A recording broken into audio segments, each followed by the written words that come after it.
The story of the Grand Canyon is really, more than anything else, the story of water. You have all of this energy that's flowing through the canyon in the form of water. Water that falls on the Colorado Plateau, collects and moves across the surface of that ground, high desert,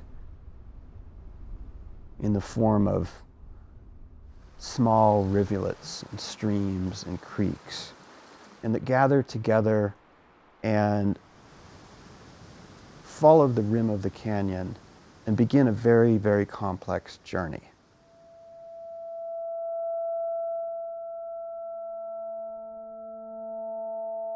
If you think about it, that journey and the medium itself of water, it's kind of a metaphor for life. As we experience stretches of great energy and purpose and flow, or find ourselves confronted by enormous obstacles that create turbulence.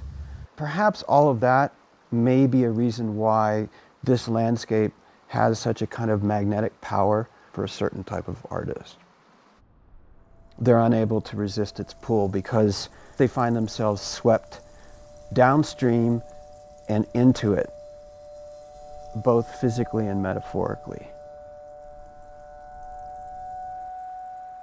Amy Martin is a wonderful photographer and a powerful woman of the canyon who has spent over a decade working in that place as a ranger, a guide, a boatman, and a science technician. She's also someone whose connection to that place extends further back than perhaps any other person I know of.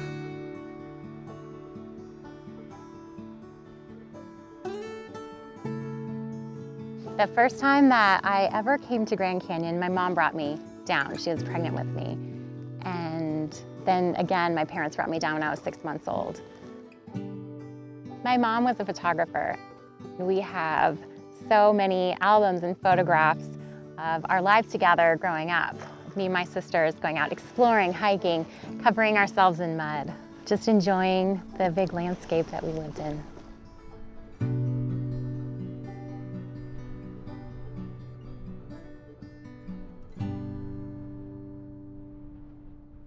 For a certain type of creative person, the canyon becomes this incredibly powerful magnet. It's impossible to escape. With Bruce Aiken, you have a man who grew up on the East Coast, New York City, and who had not been exposed to the landscape and the light and the sensibilities of the West until he was an adult. But when Bruce came to the canyon, he established residency at Roaring Springs, where he set up house and he set out to raise a family. He spent the next 30 years as part of that environment. Roaring Springs is a very big spring, and it is a very beautiful spring. It's basically one of the most gorgeous things I've ever seen in my life. And I thought in my mind that this was probably what I was looking for in terms of a location where I could let nature then take me over and force me to become the creative person I wanted to be. I needed nature to be controlling me. It is a logistic nightmare to live in the canyon, especially in a remote place like Roaring Springs. Trying to do the things that ultimately I was trying to do, raise a family, taking care of the water system, and then also the business of my paintings.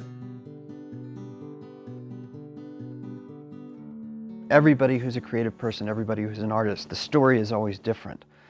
But mine was that I was swept into the world of the Grand Canyon by these gorgeous boats. And they wouldn't let me go.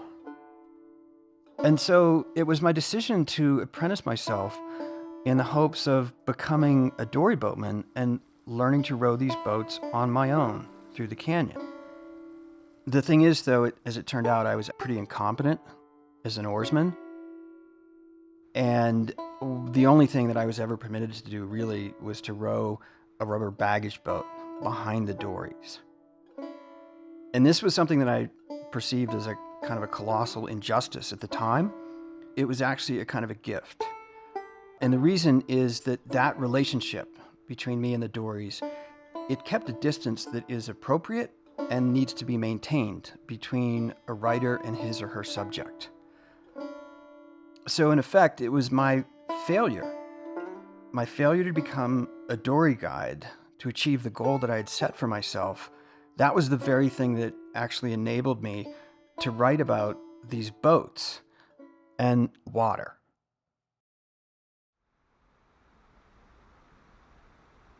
Water is in motion. It's in flux. It's dynamic. There's an element of turbulence and confusion that make things incredibly complicated. This is exactly what the challenge is in life so often.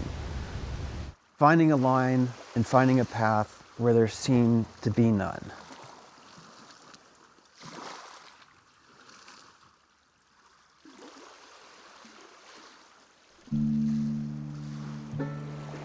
This is the second time that my mom and dad brought me to the canyon. My dad, my sister, my mom, and I.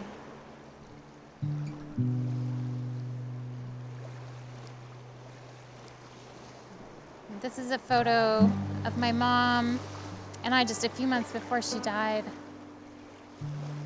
And she really has inspired me to try to capture the beauty of this place, because she also fought for the preservation of areas that to her were so important. And that really creates this basis and this motivation for my photography. Those were very difficult years. I had completely lost my bearings and I was trying to navigate through, but I didn't have the tools to do so. I was questioning everything down to my own existence. The nights that I spent away from the canyon, I had the most vivid dreams. I dreamed of the river, I dreamed of water in the canyon, and I don't know why, but I knew I had to go back. And over the course of that year, I spent 157 days at the bottom.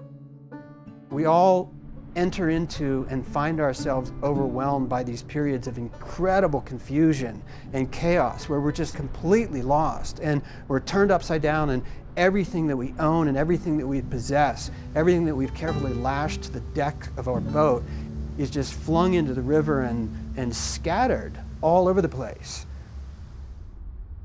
I was overwhelmed by the canyon. I was so intimidated by this subject. I had a long process of learning to do. So for the first 3 years, really, all I did was just study the canyon. I studied botany, life zones, biotic communities. And then, of course, in this 3-year period before I started to paint, I had to figure out how to run the water system at Roaring Springs. And honestly, I had no idea at all what I was doing there, even though I had told the Park Service that I knew. I didn't sleep much because I knew that I had another steep learning curve ahead of me, including trying to figure out about the Grand Canyon, how to paint it. I was unable really to see more than just the big picture. Somewhere along through there, I started to realize that there was more, and this more thing was centered around the water. I felt compelled to study the surface of water.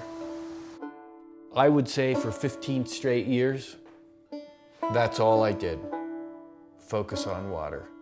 It's chaos. It's absolutely nature out of control. The canyon is so complicated and so fascinating and so compelling that we never really fully achieve an understanding of it because they're too big. They're too filled with nuance and shading and paradox. But the thing is, there's always a line, right? There's a line that starts at the top of every rapid and it threads through the middle of the thing. And if you're able to discern it and see it and tease out its nuances and then develop the skills that will enable you to follow it in a boat, that line will deliver you through all of that mess beyond the tailways at the end of each and every one of those rapids at the bottom of the canyon. I had been absorbing enough of the canyon. The canyon itself opened to me. I went to the paint and it was almost like a floodgate opened.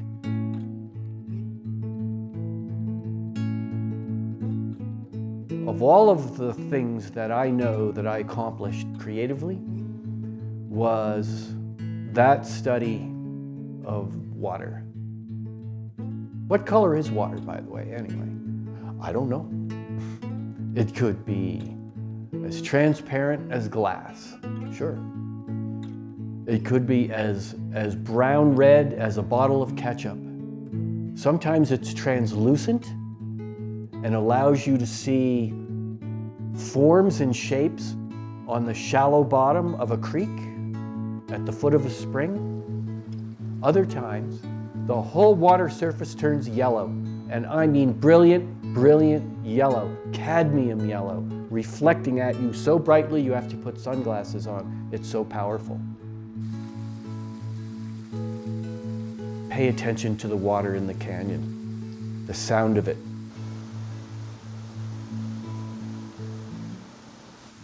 The scent, the entire aroma.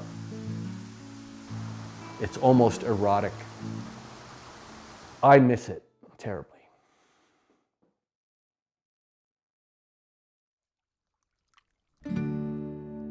The canyon created this space, and I've looked for that other sense of place in contemporary society, and I haven't found it.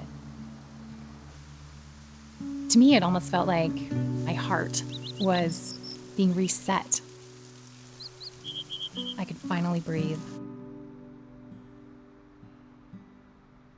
It gives us room, and it provides us this quiet place to grieve and to heal, but that also inspires us. When I'm creating my photographs, sometimes I do feel that I've included elements of my mother within them, and I feel like she would be able to sense that if she saw them. In my mom's spirit, I want to keep fighting for the preservation of these fragile ecosystems. With the loss of these places, we will lose that which enables us to break through struggles, that which gives us a clarity of mind, and that which reveals to us the line to follow.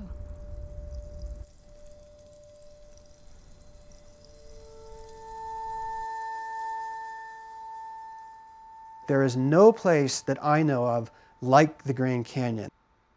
It exposes larger truths about who we are and who we need to become if we're to develop a more harmonious and balanced relationship with the place that we live, the places that we call home. There's no place that I know of that is able to do that in as direct and as visceral a manner as the Grand Canyon. And that's what makes it so important for the people who have the deepest relationship with it to fight to protect it and keep it the way that it is. Beauty means something. It's more than just an abstract idea. It strikes at the core of who we are. It's bedrock. It's one of those things that can sustain us. Truth and beauty can still win battles. We need more art. We need more passion. We need more wit in defense of the earth. We need to use those skills that we have to be able to celebrate these places. I feel like it's our job, it's my job, to put more beauty out there. Yeah, David Brower knew what he was talking about. We need more Amy Martins and more Bruce Aikens. The canyon needs more of those people.